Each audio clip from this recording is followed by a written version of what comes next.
Good morning class. तो शुरू करते हैं फिजिक्स।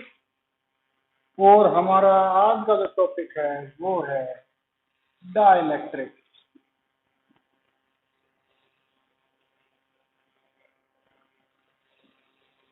तो हमने पढ़े थे, पहले भी पढ़े हैं कि conductor, insulator and dielectric. Conductor electric जो कंडक्ट कर देते हैं, इंसुलेटर कंडक्ट नहीं करते, जबकि dielectric are those substance which conduct dielectrical effect without actual conduction.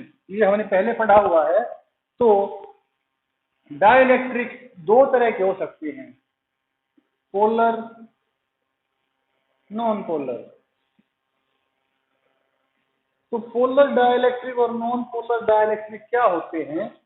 ये सिंपली जो डाइलेक्ट्रिक है, अगर उसके मॉलिक्यूल्स, जिस डाइलेक्ट्रिक के मॉलिक्यूल पोलराइज होते हैं या पोलराइज्ड हैं, उन्हें हम बोलते हैं पोलर डाइलेक्ट्रिक। जिनके जिनके जो मॉलिक्यूल्स हम पोलराइज नहीं है, उन्हें बोलते हैं नॉन पोलर डाइलेक्ट्रिक। मान लीजिए ये कोई डाइलेक्ट्रिक है, और अगर हम इसको जूम करके देखें तो मान लीजिए ये एक एटम, ये दूसरा मॉलिक्यूल, ये तीसरा मॉलिक्यूल, ये चौथा मॉलिक्यूल।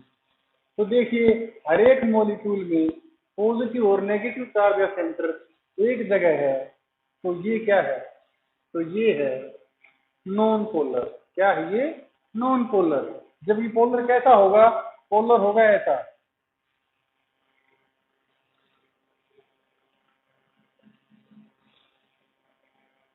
क्योंकि डाइलेक्ट्रिक जिस सबस्टेंस से मिलकर बने होते हैं, उसके मॉलिक्यूल्स को अगर देखते हैं, तो अगर वे मॉलिक्यूल पोलर हैं, पहले से ही पोलराइज हैं, तो हम बोलेंगे पोलर डाइलेक्ट्रिक।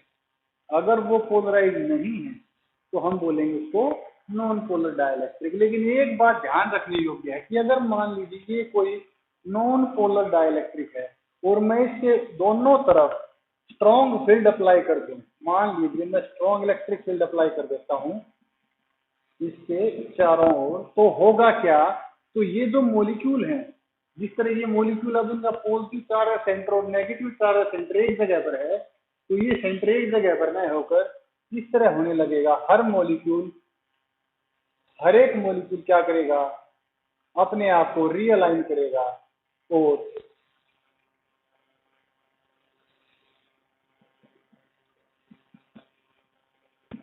तो किसी भी नॉन पोलर मॉलिक्यूल पर अगर नॉन पोलर डाइलेक्ट्रिक को हम एक्सटर्नल इलेक्ट्रिक फील्ड में रखेंगे, अगर हम किसी नॉन पोलर डाइलेक्ट्रिक को किसी एक्सटर्नल इलेक्ट्रिक फील्ड में रखेंगे, तो उसके मॉलिक्यूल भी पोलराइज हो जाएंगे।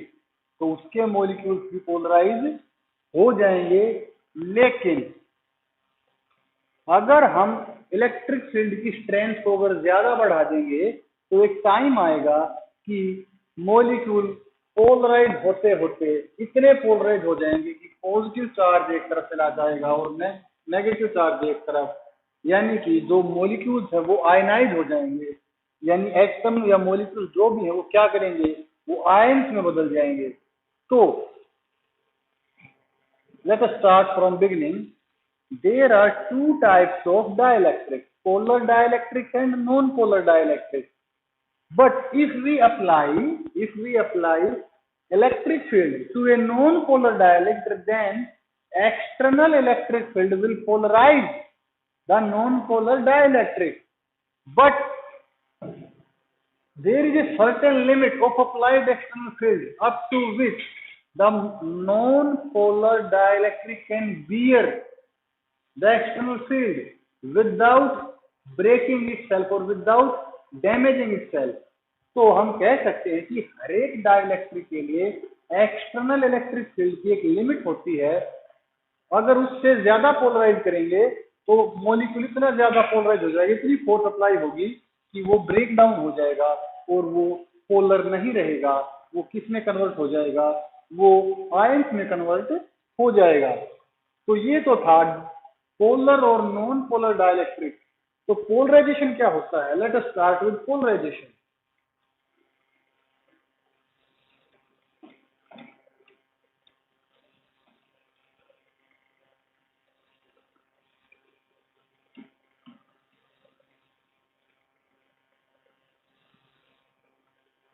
So what is polarization and dielectric strength?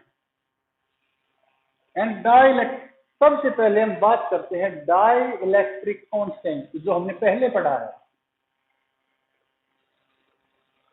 Dielectric constant की अगर हम बात करें, जो हमने पहले भी पढ़ा है, तो let us start.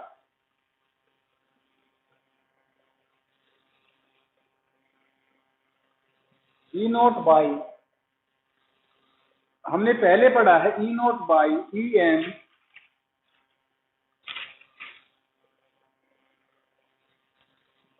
E naught by E M. ये क्या है?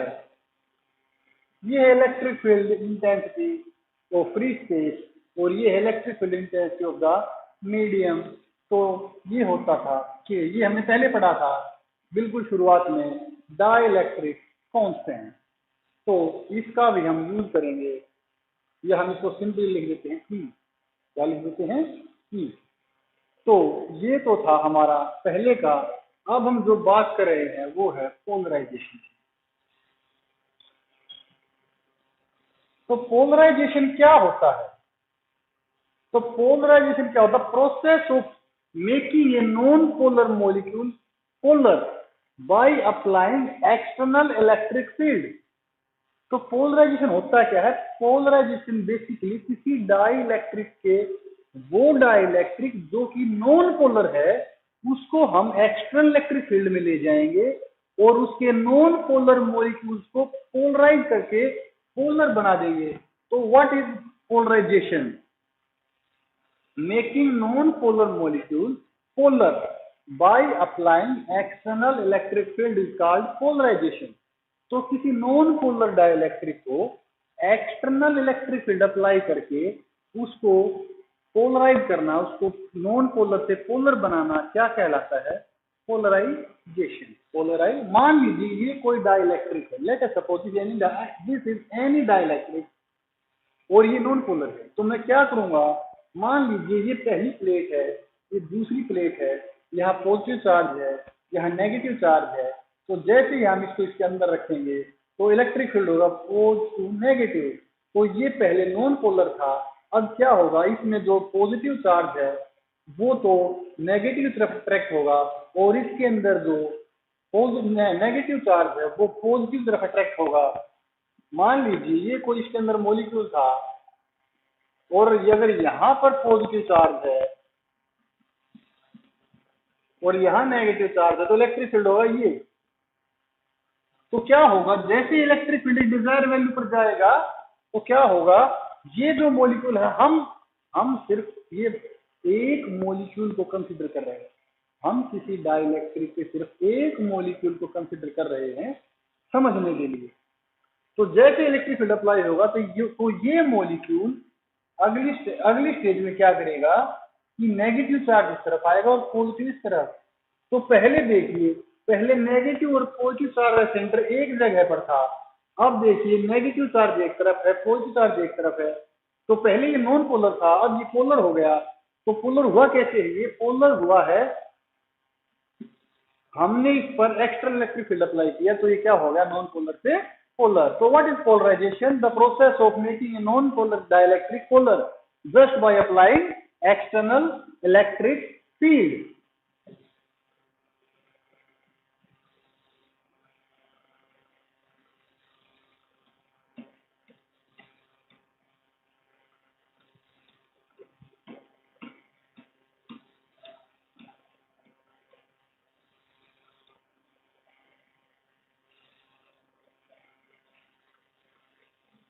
तो हमारा जो अगला टॉपिक है वो है डाई इलेक्ट्रिक स्ट्रेंथ।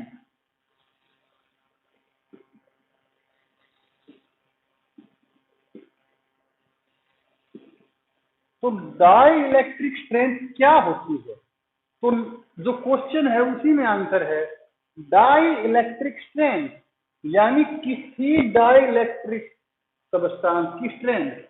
तो डाई इलेक्ट्रिक स्ट्रेंथ को जो नाम है वही सजेस्ट कर रहा है कि डाई इलेक्ट्रिक स्ट्रेंथ, किसी डाई इलेक्ट्रिक सबस्टांस की स्ट्रेंथ। तो the maximum dielectric strength may be defined as the maximum external electric field that a dielectric can bear without damaging itself।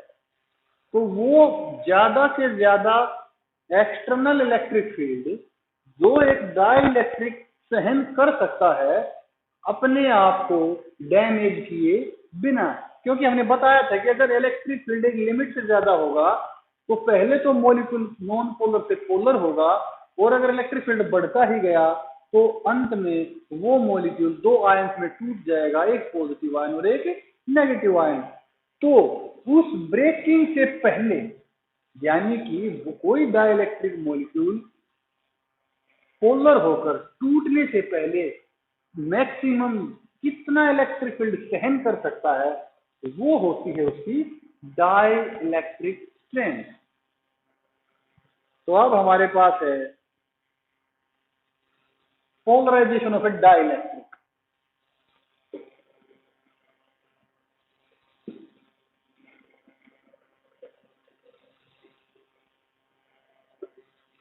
Polarization of a dielectric, let us suppose कि ये कोई dielectric है। Let us suppose this is a dielectric, और ये दो plates हैं जो external electric field पैदा कर रही हैं। तो ध्यान दें कितना इलेक्ट्रिक फील्ड होगा, E0। क्योंकि ये डाइलेक्ट्रिक है और इस पर हमने एक्सटर्नल इलेक्ट्रिक फील्ड अप्लाई कर दिया है, तो इसके मॉलिक्यूल भी पोलराइज हो जाएंगे कुछ इस तरह।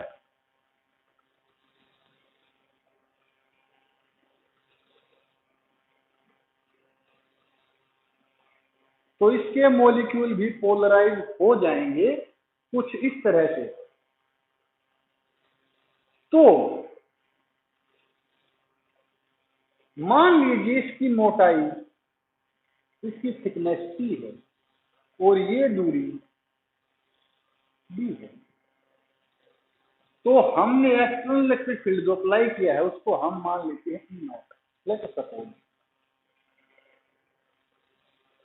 तो इस E0 एक्सटर्नल इलेक्ट्रिक फील्ड की वजह से इसके अंदर पोलराइजेशन होगा और एक तरफ नेगेटिव चार्ज और एक तरफ पॉजिटिव चार्ज होगा। तो अगर मैं इसको मोटे तौर पर देखूं तो ये किस तरह दिखाई देगा।